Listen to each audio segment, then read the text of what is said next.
the tenacity it takes to face your inadequacies and continue to try, that's where we've succeeded. What I'm good at and what we're good at together is not being right all the time. It's basically learning from your mistakes. Most successful people in the world are the people that can self-soothe. So can you avoid being triggered? If you're being triggered and you look outward and you're angry at the person that triggered you, that's weakness. You are manifesting weakness. And you have to go, ooh, that means I have an insecurity around this thing. I need to address my insecurity. And then that's going to put you in a far more powerful position to move forward. People that are successful, they can self-soothe, they can stay emotionally calm in the midst of a storm. When everybody else is panicking, they're only looking at solutions. Most people can only see, these are the 152 ways that this could go wrong. No matter how outrageous, there is a way to pull this off. Stop telling me all the things that aren't going to work. Tell me the thing that is going to work. And successful people are about that. They are good decision makers. They are hyper resilient. They don't stop at failure. They don't get in their own way from an ego perspective. They're looking nakedly at their own inadequacies. And they've got enough confidence to get people going behind them.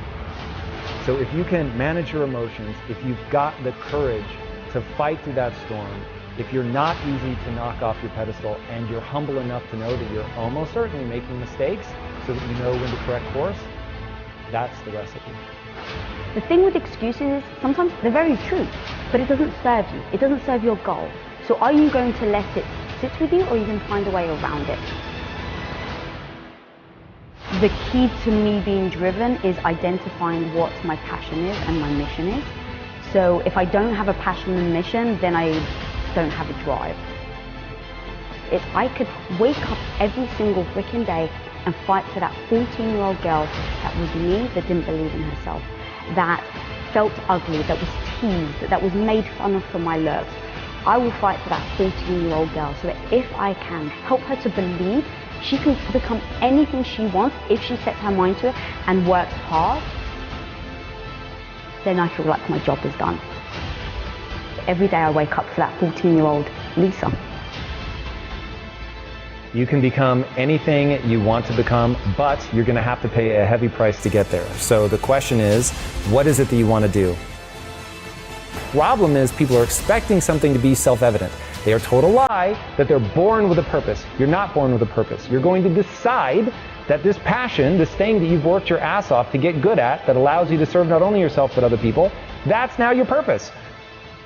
Nothing is ever going to be self-evident. You're never going to come across something like, this is what I meant to do with the rest of my life.